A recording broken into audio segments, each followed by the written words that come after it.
ને હમણાં તમને ગાઈસ 10 થી 15 દિવસ પહેલાં એક રીંછ જોવા મળી હતું. તમે વિડીયો જોયું છે રીંછ, તો આપણે જોઈ લઈએ પણ લોકેશન કઈ જગ્યાએ હતું. હા તો ગાઈસ આ રહ્યું જુઓ, આ એ જ જગ્યા છે. આ ભાઈ છે એ રીંછ ગાડી હતું. હા જો ગાઈસ રીંછ આવી એટલે ઉપર, અને રીંછ આવી હતું આ જગ્યા ઉપર. તો ગાઈસ આપણે આવી ગયા છે મિની કેદારનાથના અંદર, અને અત્યારે હવે આપણે ઉપર જવાનું છે મંદિર. અને 10-15 દિવસ પહેલાં જ તમને જે રીંછ જોવા મળી હતું મંદિરના પરિશ્રમના અંદર, ત્યાં આગળ આપણે ઉપર જવાનું છે. અને આ પગથિયા છે ગાઈસ મિની કેદારનાથના અંદર અત્યારે આપણે હાજર છીએ. અને આપણે ઉપરનો નજારો ત્યાં શું છે એ બધો નજારો આપણે ત્યાં તમને બતાવીશું. તો ગાઈસ તમે મિની કેદારનાથ આવતા હોય અને મંદિર ઉપર ચડતા હોય પગથિયા ઉપર, અને તમારે જો થાક લાગે અને બેહવા માટે જોઈતું હોય તો મસ્ત ખુરશી છે જો આરામદાયક, આમ કરીને તમે આરામ કરી શકો છો. તો ફાઇનલી ગાઈસ આપણે આવી ગયા છે મિની કેદારનાથનું મંદિર છે ત્યાં આગળ આપણે પગથિયા ચડી ગયા છે જો ગાઈસ. અને હવે આપણે આવી ગયા છે મંદિર. ફાઇનલી આપણે આવી ગયા છે મંદિરે, અને આ જો જય ગુરુદેવ ઘંટ વળગાડ્યો છે. તો ગાઈસ આ છે કેદારનાથ મહાદેવનું મંદિર, એના બાજુમાં આવેલી છે આ કુંડી પાણીની, શ્રી ગંગાજી કુંડી. અને આ પાણી છે ગાઈસ, અહીંયાથી પાણી પીવામાં વપરાય છે. ઘણા લોકોની કોમેન્ટ આવતી હોય છે કે જ્યાં પહાડ ઉપર મંદિર હોય છે ત્યાં પાણી કઈ રીતે મળતું હોય છે. તો આ જો ગાઈસ આ કુંડી છે, આ ઓટોમેટિક કુંડી ભરાઈ જાય છે. એને કોઈ કનેક્શન નથી, બોર કનેક્શન કશું નથી, ઓટોમેટિક આ કુંડી ભરાઈ જાય છે. અને અહીંયાથી પાણી પીવામાં જાય છે. જો પાછળ ત્યાં પરબ છે પીવા માટે, અને અહીંયાથી પાણી જાય છે કુંડીમાંથી. ગાઈસ આ છે જમના કુંડ. જો આ પાણી ભરેલું છે, અંદર પૈસા પડ્યા છે, અને દર મહિને આ કુંડી ખાલી થાય છે. પૈસા કાઢવાના આવે છે. અને દર મહિને કેટલા પૈસા નીકળે છે? દર મહિને 1.5-2 લાખ રૂપિયા. 1.5 થી 2 લાખ રૂપિયા આ કુંડીમાંથી નીકળે છે. જમના ગંગા અને જમના બે કુંડી છે મંદિરના બાજુમાં. આ છે કેદારનાથ મંદિર, મિની કેદારનાથ. મિની કેદારનાથ. અને નાવા માટે સરસ્વતી. આ છે સરસ્વતી. એમાં બી પૈસા નાખવામાં, એમાં બી પડ્યા દેખ લો તમે, એમાં બી પૈસા. હાલ શ્રાવણ મહિનો ચાલુ થયો હે. જો ગાઈસ પૈસા મારવાડી છે એટલે ઓછા, પણ ગુજરાતી શ્રાવણ મહિનો ને એમાં ખૂબ આવે પૈસા આ નાવા માટે. આ નાવા માટે.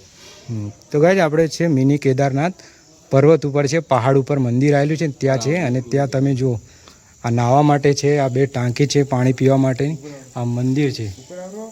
અને જમવા માટે ભાઈ, જમવા માટે તો ગાઈસ હવે તમને જમવા માટે આપણે બતાવીશું. તો ગાઈસ આ છે મંદિરના બાજુ ભોજનશાળા જમવા માટે છે. અને તમારે જમવું હોય તો આ જમવાનું મળી જાય છે. શું ટાઈમ હોય છે જમવાનો? જમવાનું સવારમાં 6 થી મોડે 2:30 વાગ્યા સુધી, ને બાકી સાંજે 6 થી 8-9. એવું છે. કોઈ પૈસા લેવામાં આવે છે કે ફ્રી? ફ્રી છે. તો ગાઈસ તમારે જમવું હોય તો જમવા માટે મળી જશે. ફ્રી છે, 1 પણ રૂપિયા આપવાનો નથી. અને જો હાલ અત્યારે જમવાનું ચાલુ જ છે બરાબર. લાપસી છે, દાળ ભાત છે, બટાકાનું શાક હોય છે, પૂરી રોટલી, પૂરી શીરો બરાબર. ફ્રી ઓફ છે ગાઈસ, 1 રૂપિયો લેતા નથી, ફ્રી ઓફ સેવા છે બરાબર. મંદિરના બાજુમાં જ છે. અને હમણાં તમને ગાઈસ 10 થી 15 દિવસ પહેલાં એક રીંછ જોવા મળી હતું. તમે વિડીયો જોયું છે રીંછ, તો આપણે જોઈ લઈએ પણ લોકેશન કઈ જગ્યાએ હતું. હા તો ગાઈસ આ રહ્યું જુઓ, આ એ જ જગ્યા છે. આ ભાઈ છે એ રીંછ ગાડી હતું. હા જો ગાઈસ રીંછ આવી એટલે ઉપર, અને રીંછ આવી હતું આ જગ્યા ઉપર. રોજ આવે ભાઈ? રોજ હોય આવે જમવા. હા તો ગાઈસ આ મંદિરનો જે ભોજનશાળા છે ને એને અઠવાડિયો જે ઢળે છે ને. હા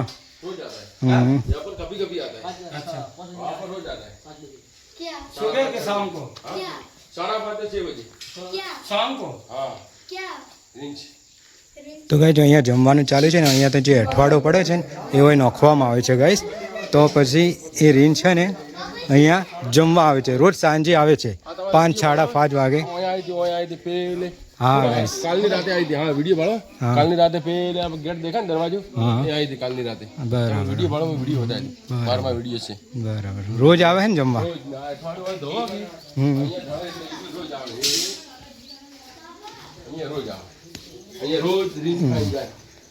અહીંયા રોજ રીંછ આવે ગાઈસ જમવા માટે. તમે સાંજે 6 વાગે ભાળી દીધું કોઈ ના હોય.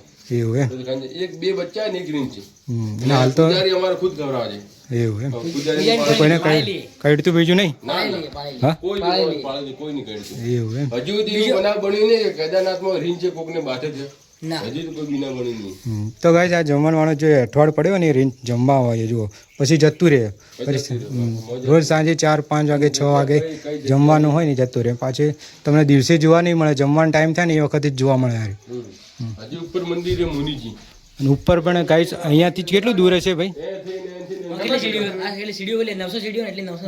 હા તો ગાઈસ આપણે નીચેથી ઉપર આવો ને મંદિર સુધી એનાથી એટલું ને એટલું બીજું ઉપર જવાનું એટલે ત્યાં તમને એક બીજું મંદિર મળશે મુનિજીનું તો મુનિજી હાલ છે સેફટી નથી હાલ સેફટી થઈ ગઈ પહેલા એક ગુફા હતી એટલે એક ભાખરો હતો ભાખરાનો મોય એક મોટી કાકર હતી કાકરના મોય ગુફા હતી મોટી ઘણી બધી 100-150 માણસ સમાઈ શકે એવી ગુફા હતી મોય અંડરગ્રાઉન્ડ ને દરવાજો હતો બરાબર હાલ એવા મંદિર બીજા બની ગયા આપણા બીજા ઘર બીજું દરવાજો બે જાળી સેફટી બીજી ઘણી ફૂલ સેફટી ખાવાનું બીજું બધું મંદિર હાલ મુનિજી સિંહ હાલ હા મુનિજી બાપી તો જતા રહ્યા અને આ મંદિર મુનિજી મંદિર મુનિજી આમ મંદિર ઉપર મુનિજી હાલ મારે બીજે ઉપર બાપજી હે કે આ મેન બાપજી હોય રે બાકી એને કોઈ ગુરુ છેલ્લા બીજા હોય ને ઉપર હે બરાબર હાલ તે હસી ખરા એમ હા તે હાજર હે બરાબર તો હાલ લોકોને બીક આવે મોટો તળાવ છે, મોટો. તળાવ ડેમ હે ડેમ તળાવ છે કેદારનાથ ડેમ કેદારનાથ